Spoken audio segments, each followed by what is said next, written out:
presente vídeo, nós vamos tratar de um dos maiores movimentos revolucionários da história, ocorrido no século XX, que foi a Revolução Russa, ou Revolução Bolchevique, ou Revolução de 1917, que alterou a geopolítica mundial.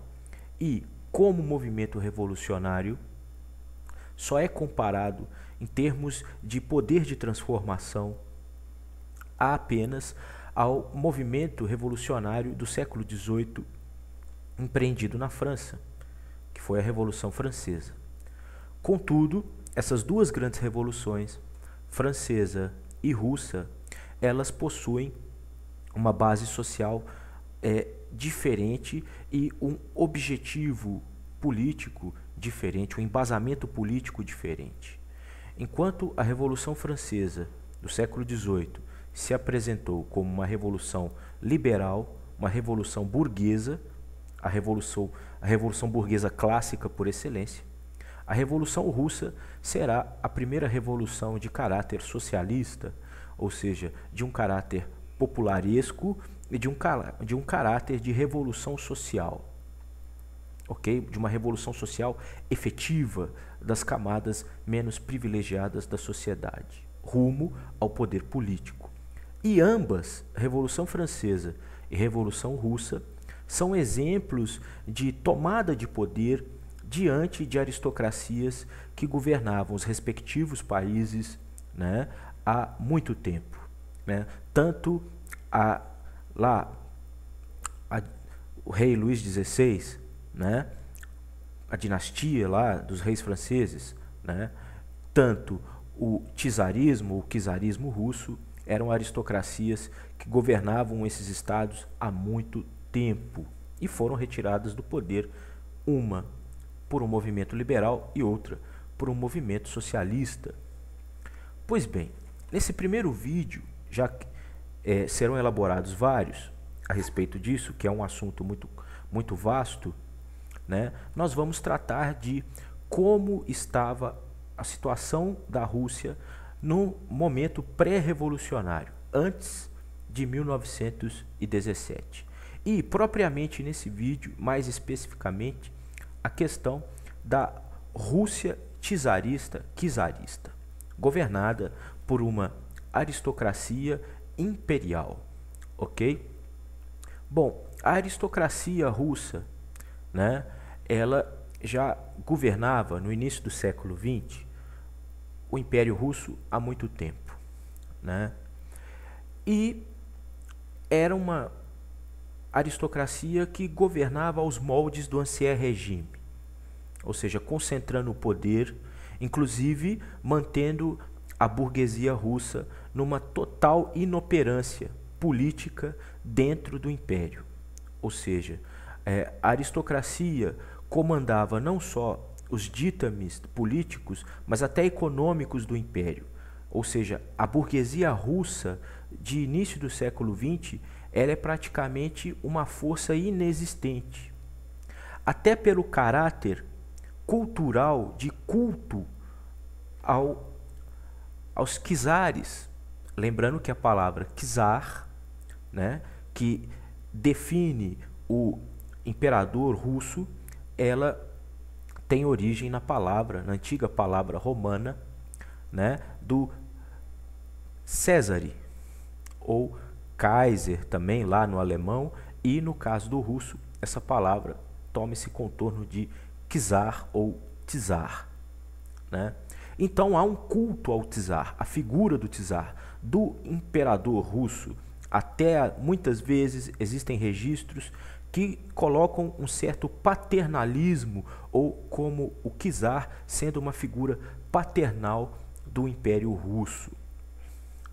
A Rússia, durante séculos, vai se mostrar um país notadamente agrário, né?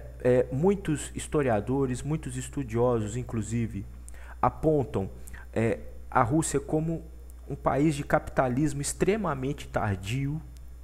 E durante, então, o século XVIII, XVII, se na Europa você já tem, por exemplo, fenômenos como a industrialização e o capitalismo industrial, a Rússia é um país agrário que vive ainda sob regime de servidão, ou seja, quase que segundo um modelo econômico pré-capitalista e até medievo, se você quiser entender assim. As coisas vão mudar no Império Russo, em termos, primeiro, econômicos, a partir de 1861, quando então vai ser dada por encerrada o regime de servidão na Rússia. Isso significava o quê? Significava um processo inicial na Rússia de abandono desse mundo agrário e de financiar, de estabelecer uma política industrial na Rússia. Ou seja, formando a indústria russa e, consequentemente, o operariado russo a partir da segunda metade do século XIX. Pois bem, então, o primeiro evento, a primeira consequência marcante desse processo é que na segunda metade do século XIX a Rússia começa a se industrializar e começa a dar as costas ao Mir, que é o tipo de comuna russa no campo, né? E vamos então colocar o olhar sobre as cidades e as áreas industriais que na Rússia, se não me engano, somavam-se a 8, sendo o principal polo industrial a cidade de Moscou, mas como também Petrogrado, né? Ou São Petersburgo, né? Pois bem, então, nesse momento, na segunda metade do século XIX, nós vamos ter a formação da industrialização na Rússia e a consequente formação do operariado russo. Ok? Havendo uma oposição clara e uma contradição muito grande, abissal, entre campo e cidade. Então a Rússia, no final do século XIX, é um país já vasto, é um império, governado por uma aristocracia, que governa nos moldes do Ancien Regime, ok? Concentrando a vida política e a vida econômica. Quem vai empreender a industrialização na Rússia não é a iniciativa privada, não é a burguesia russa, que a burguesia russa é praticamente inexistente, sem força, dependente de capital externo, estrangeiro e dependente de financiamento do Estado. Ou seja, a industrialização russa é um empreendimento do Estado russo, um empreendimento da aristocracia russa, do czar russo.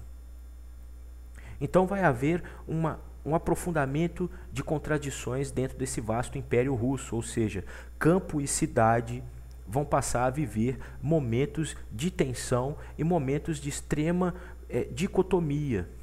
Você tem as cidades russas florescendo, ok, dentro de um capitalismo iniciante, e você tem o campo russo marcado por todo tipo de problema, desde a questão agrária, pequenos camponeses perdendo terras, desde a época do fim da servidão, ok? Fome, uma série de problemas no campo. E a cidade em desenvolvimento, né? Iniciante.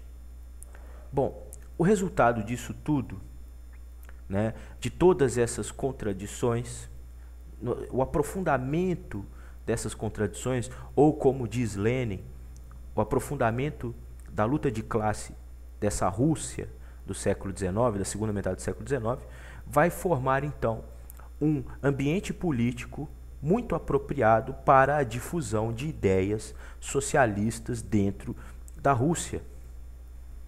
Vale lembrar que, apesar da miserabilidade do campo, dessas contradições presentes na Rússia do século XIX e início do século XX, o povo russo é um povo instruído e alfabetizado.